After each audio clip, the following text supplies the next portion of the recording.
G'day everyone, welcome back to the Talking Leadership podcast series. Thank you for joining me again. Today's guest is the CEO and founder of Study Work Grow. I'd like to welcome to the podcast Lucy Sattler. Again, thank you for joining us. I know you'll enjoy this podcast and in particular the journey Lucy shares with us about being both a founder and a CEO. So enough from me. Thanks for joining us, Lucy. Thank you so much for having me. How did you get on a pathway to being a CEO and founder? So it was quite a long pathway for me. I've always been a bit of a leader. I like to do things my own way. So my mum would tell me when I was young that I drove her mad because I would never follow a pattern or follow the instructions. I always wanted to do things my own way. And that's stayed with me my whole life, is I like to go on my own path. So I certainly didn't set out to become an entrepreneur or a founder. It's something that seems to have fallen into my lap. And like a lot of things, you take that opportunity when it arises, and I ran with it. Even up until a few years ago, I was still a very reluctant founder. So I thought that it was a temporary thing and that I would go back to a proper job, what I saw as a proper job. And it wasn't until about 4 or 5 years ago that I decided, no, I'm going to give this a go. I'm going to put aside the other things that I'm doing and try and make a go of it. And yeah, it's done really well. So the more I do this job and the more that I work on this, my business and my project, the more in love with it I fall. So it gets easier every day. Let me ask a couple of questions if I can unpack that just a little bit. You're not the first to tell me that you're a reluctant either leader or reluctant founder, entrepreneur. So explain to me a little bit, if you could, about the reluctance and what strategy did you use to overcome it? And what I mean by that is, I would say if I was doing this, that I would reach out to a mentor or someone who's done it before to give me some tips and tricks. So what recipe did you use? Can you share that with us? Yeah, so I would never say that I'm a reluctant leader. I actually really love being a leader and supporting a team. I am a reluctant entrepreneur in that I thought I was going to go off. I thought I was going to go to university. I thought I was going to become really, really exceptional at my job and become a leader in that sense. So I was going to become a thought leader or some sort of, working for someone else still, but I was going to do big things that way. I think that that's where a lot of the reluctance comes from, is because I had this image in my head that I was going to be this very, successful person employed by someone else without that fear of having to be responsible for my own income. And I didn't expect that I was going to ever, run my own business. So being a CEO wasn't in my vision of how I saw success. I didn't see myself as ever becoming a CEO, and that wasn't what I saw for my future. So that's why I was reluctant. I was like, no, I'm supposed to be going off that other pathway, and now I'm becoming a CEO instead. To get over it, I don't think I am over it. I think that there are still some things that entrepreneurs do that I don't want to do. Like I'm not seeking investment. That's come up quite a few times with people, but it's certainly something that I don't feel comfortable with, for example, as an example. But I am enjoying things like mentoring. So knowing where my gaps are and knowing what I need help with, and then finding a mentor who can help me kind of fill those gaps. I'm sure you've heard of Donald Rumsfeld's known knowns and unknown knowns. I'm getting a nod here. So basically his concept is that there are things that we know, there are things that we don't know that we don't know. I like to think that throughout this journey, there's been a lot of times when I've realized there are things that I don't know. And that's where the mentors have come in helping me go, oh, this is what you're missing. And the more that I do that and the more that I have those conversations, the more comfortable I become with being an entrepreneur and with this new role. One thing that I've been sort of mulling over in my head over the course of the discussions that I've had, and it's been put to me in many different ways, and I think you've touched on it without giving it a label, that having an ability, to be self-reflective about where you're at as a leader or an entrepreneur is, for me, one of those core leader capabilities that you just need to have to be effective in whatever you're doing. So I think there are many leaders around the place, but I think the ones that are the most reflective, self-reflective and seek feedback are the ones that will be ultimately more successful longer term. I don't have research evidence to prove that, but I'm sure those that are listening, someone can point out where that data exists. So I get a strong feeling from the conversation so far that you probably have, well, I hope you have, for the sake of the podcast, at least a definition of leadership. So how would you define it, given your travels and your pathway to being a CEO and a founder? I see myself very much as a servant leader, and not in that sort of self-sacrificing way that I think some people use it. I see it as a leader is one role in a team, and that person's role is to ensure that the team is on track. They are getting the support and the things they need to do the job that they've been tasked with, and they're pulling everyone together. So more of a conductor for an orchestra rather than, the figurehead out the front of the army who's going to lead us all into victory. So that's how I see leadership. And I know in my own personal experience, the best leaders that I have had have been those who were real enablers. They took that approach that they have this team of people and they have these projects that they're working on. And they were very intuitive about getting the best out of their people. So whether that was teaming up certain people with each other, or whether that was just allowing some people to do things one way and others another. But it's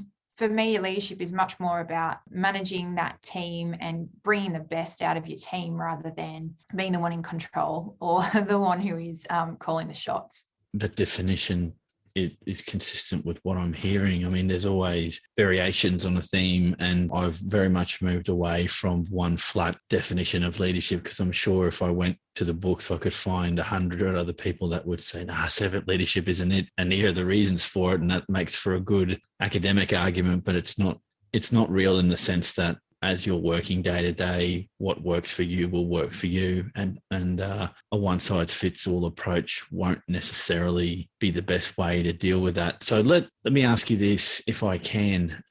You did bring up the idea of having mentors as part of your process, your leadership process, founder process.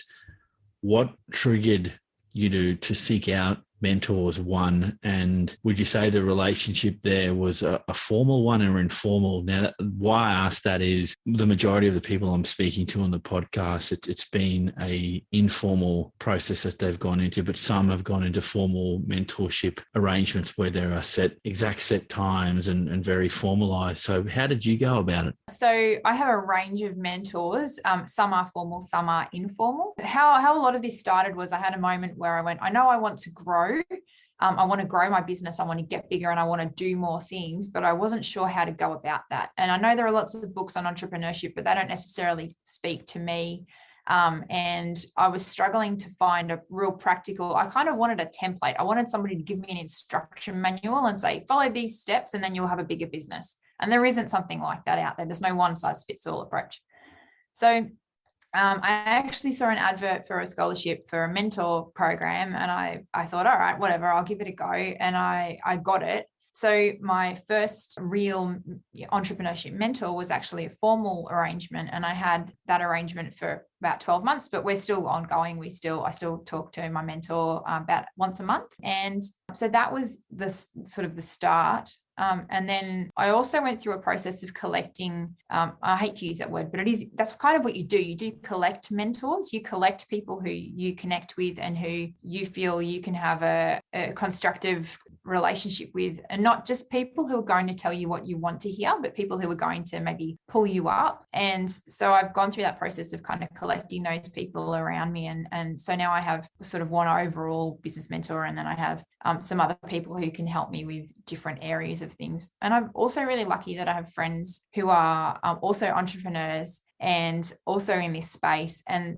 sometimes it's not so much having a formal mentorship, but just being able to go, I've got a problem. Can we have a catch up and talk about this for an hour with someone who's also going through the same things? And sometimes that can be more powerful than pulling in someone who's outside of the ecosystem or someone who's not going through the same things that you're going through. So I still don't think there's a step-by-step guide you can follow to become an entrepreneur or to grow your business. But I think that if I hadn't have had that first mentor, everything else maybe wouldn't have fallen into place as well as it has. Yeah, that's interesting that the mentorship can look like also your peer network. So if you've got other entrepreneurs in the same space that are facing the same challenges, it's interesting that you'll be potentially at different parts in your business cycle and whether you're growing or at a phase of I wouldn't call it stagnation, but you're steady and you're not going backwards, but you're not growing either. And I could see where the lumps and bumps, you'd want to talk to people who are experiencing that, because it may be of lesser value to you to get a really good mentor from another industry that absolutely doesn't understand where your headspace is at. But that having been said, people that can give you advice that have no skin in the game can come in quite objective. And when you seek that advice, you have to be prepared to take a few knocks to the head about what it is that you're choosing to do, and maybe it's not the right way to go. I mean, nobody wants to hear negatives, but I think it's the only way some of us learn. I can put my hand up for that, definitely. Did you find much of that when you were interacting with your mentors? Yeah, definitely. And I feel like part of leadership is that you have to be reflective, and you spoke about that before, but you have to be reflective about what everyone else is giving you and not take everything at face value, because as a leader, people want to tell you their opinion all the time about what you're doing, about what your team's doing, about what they're doing. And being able to apply a filter and critically reflect on everything that's coming your way, whether it is from a mentor or somebody in the industry or a customer, even whether it's customer feedback. If you're not applying that filter, it's going to be overwhelming. It's going to be very difficult to manage that. And there's that risk there that you're going to get led one way or another. And there are a lot of players in the entrepreneurship ecosystem who are quite happy to lead young entrepreneurs and young CEOs one way or another. Maybe they do have other interests, or they are an investor and they want to see maximum growth out of you, or whatever it is. And if you haven't got your own vision in your head, and if you don't know where you want to go, and if you can't apply your own reflective practice to that, there is that risk that you're going to hear some things that are hard, and that you're not going to have the ability to evaluate whether that's actually useful feedback, or if that's just somebody having a bad day and feeling like they want to take it out on you. I hadn't thought of that, to be honest. Using your BS radar, I think, is what you mean. Like what's going to be true for you and what's not going to be true for you. And that is one of those key factors that separates out the good leaders from the really good leaders, is to be able to filter out people's perspectives. And look, I guess you've got to take everything with a grain of salt, because if you're actively seeking feedback, the person giving you that feedback isn't coming from a neutral space. They've got their own idiosyncrasies. They've got their own way of looking at the world, and maybe it'll gel with you, maybe it won't. And not all advice is good advice. So yeah, I completely understand. Look, Lucy, you've been in the world of work for a while. So can I ask you, now that you're in a space where you're a founder and CEO, how do you measure success? So we did touch on that a little bit earlier. I think when we're quite young, we form opinions about what success looks like for us. And that's something that, is formed quite young. Now, as an adult, I'm becoming more open with what I classify as success or not. I had a really great conversation yesterday with a researcher who's working on, she's investigating basically making the workplace better for working families. How do we make the workplace better for working families? And we talked a lot about something being successful doesn't necessarily mean that the work is everything, and that the job's gotten done really, really well at the expense of the rest of your life. So I don't view success anymore as I want to earn X amount of money, or I want to sell my company for $10 million, or whatever it is that you would put a dollar figure on. It's more about, have I achieved something that's had an impact? Have I enjoyed doing that along the way? Have I brought people with me and built a community? Those kind of less easy to measure, but still very worthwhile things. So when I'm thinking about what success looks like for me in the future, and as a CEO and as a founder, what does business success look like for me? It's, have I, obviously kept things afloat and made some money, but also, have I provided a really great service to my customers? Is my service one that my customers really value and see as useful and would be happy to promote to other people? Have I served my entire audience? So my customers are schools and careers advisors, but my audience are students and parents as well. So have I been of use to them, and has our business been of use to them? And then it's also my staff. Have I brought my staff along? Which is where you're going back into your leadership now. Have I made their lives better and given them work that's fulfilled their purpose and allowed them to achieve the other things they want to achieve? And have I built a community around my business? So, when I'm looking back on it in 10, 20 years time, hopefully, I'm going to be able to look back and go, yeah, I've done something that was exciting and I've brought a whole community of people along on that journey with me. So I guess, yeah, it's not a dollar figure, but and not very easy to measure, but that's certainly what I'm looking for. Okay, Lucy. So here's one that I think we could tease out a little bit is leader capability. So I get the sense that you've got a few that are very core for you. So of the ones that you use regularly in your roles, do you have a set of those capabilities, that you think are essential to your success? As in my capabilities that I use as a leader, that are Yes. essential to my. I think there are a set of things that I use that suit me, and I don't know that they would suit everyone, but they certainly suit me and my style. So I think that the first thing that I really fall back on as far as capabilities go in terms of leadership is being receptive to what my team is dealing with and receptive to what is going on, which comes from that real coaching mindset.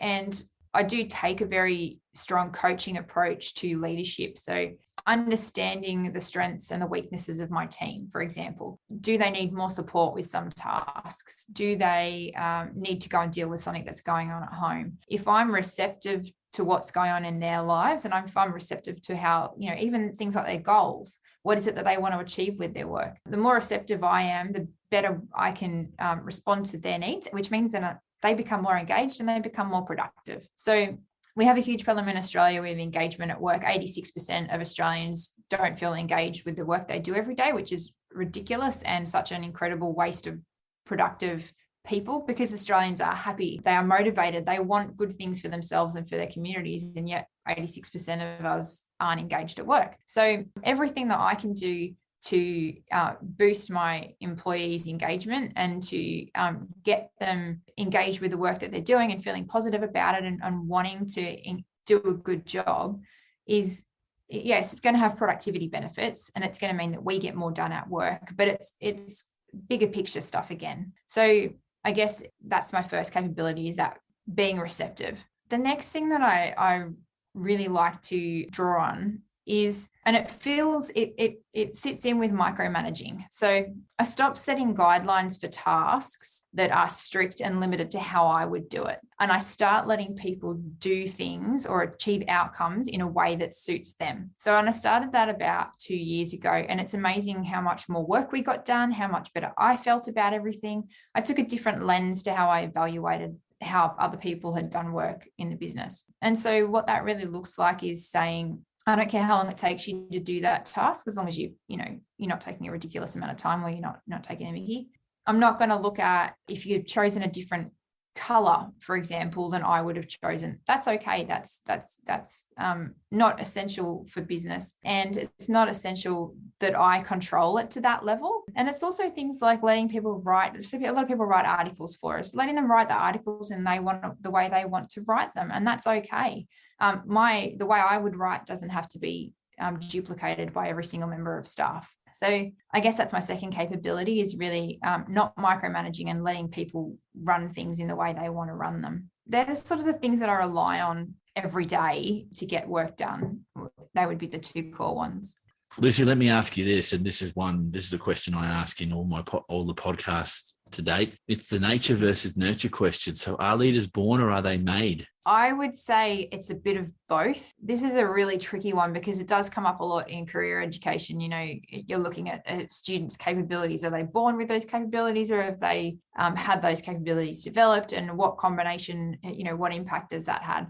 I think that I was lucky in that I was born when, my mother is a very strong person, my dad is a very strong person, and they're both quite intelligent. So I think I have some of those things that came from genetics that I've been lucky to have and really privileged to have. And I understand that that's a privilege that that came through my genes. Nurture-wise, I think that I was given opportunity throughout school to be a leader and to practice my leadership And a lot of those opportunities I sought out myself.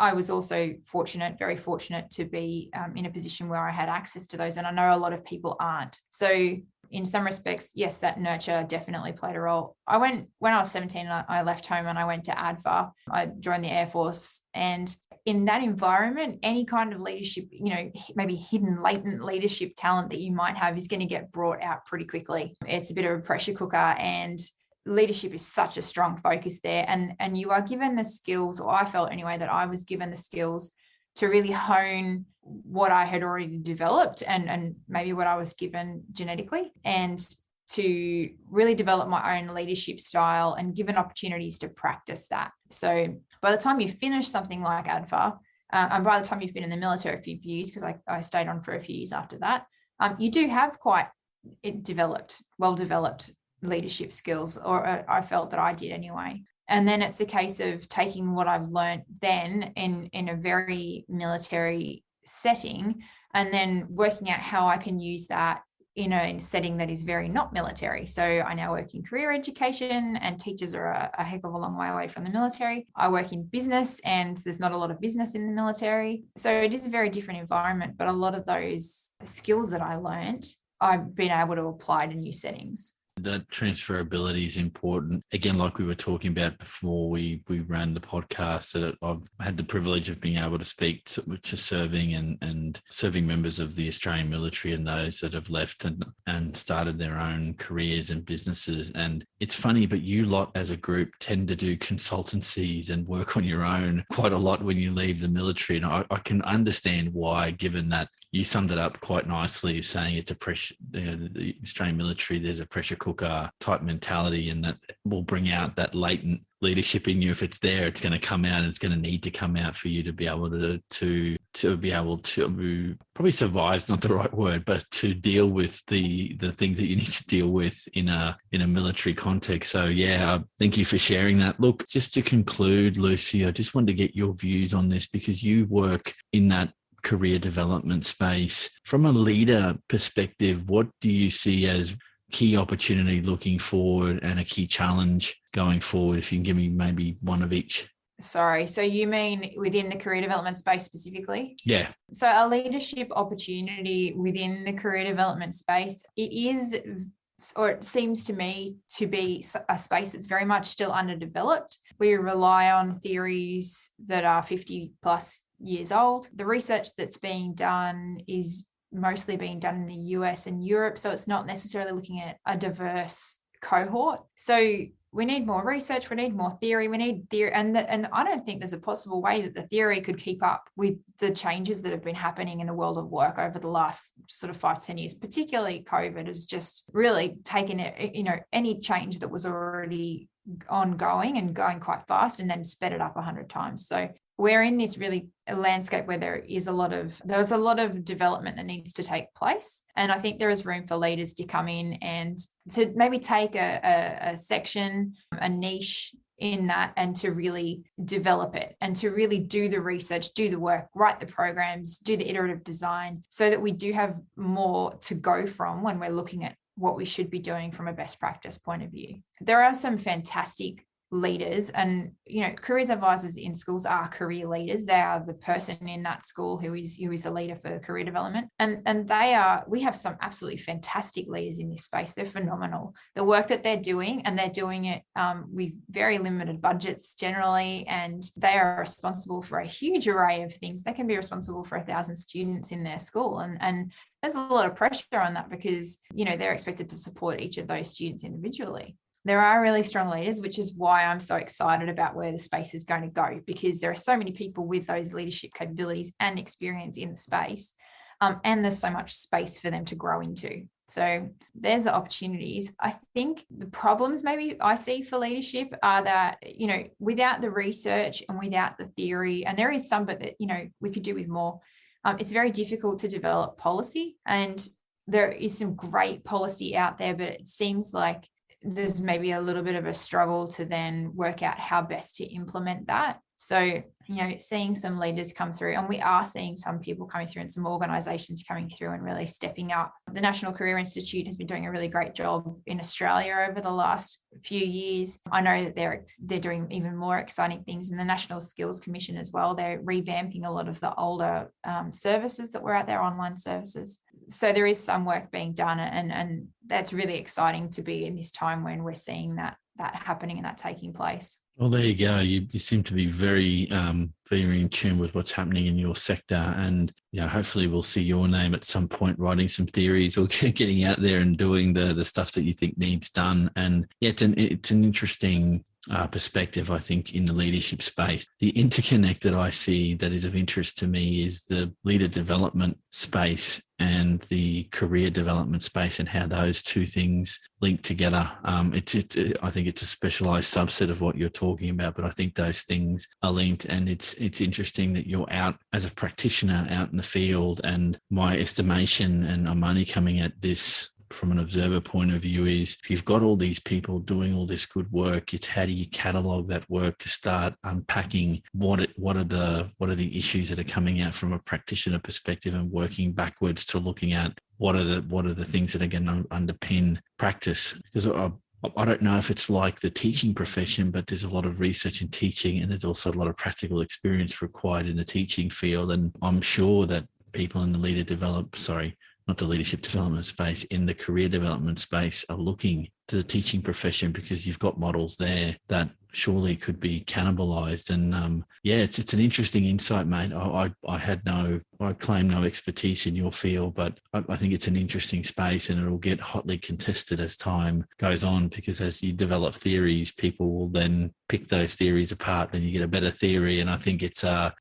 iterative thing, and definitely there'll be people that want to play in that space. So Lucy, thank you again for your time. But before we go, can I get you to maybe give a bit of an overview as to what you do in Study Work Grow for the sake of the listeners? And I'll put all of the links to what you're doing in the podcast description. So over to you, mate. Yeah, so look, Study Work Grow, I'm really excited about what we're doing. We provide career education resources for about 450 Australian schools. We reach around 200,000 students and parents each week. So what that actually looks like is we create these resources and we give them to careers advisors and heads of learning and heads of senior school.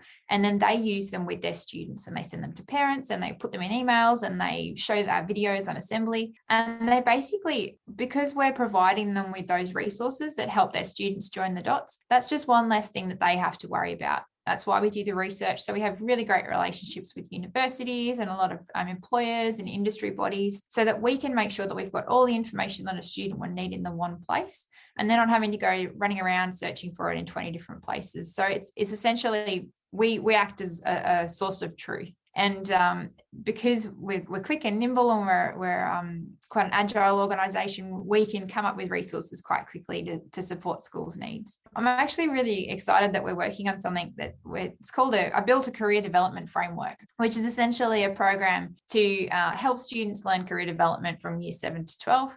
And then we've created the Ponder program, which is also really exciting. And that's the suite of resources that go with the career development framework. And we've just released at the start of this year, and we're getting some really great feedback. And I'm finding that it's being really helpful in just providing that structure that schools maybe would have to come up with themselves, or it's just providing everything in the one place for them to then go and teach career development concepts easily to their students. So yeah, it's really exciting, and really looking forward to where we're going to go with this. Appreciate it, Lucy. Thanks very much, mate. Thank you again for joining us on this podcast, and we'll catch everyone on the next episode of Talking Leadership.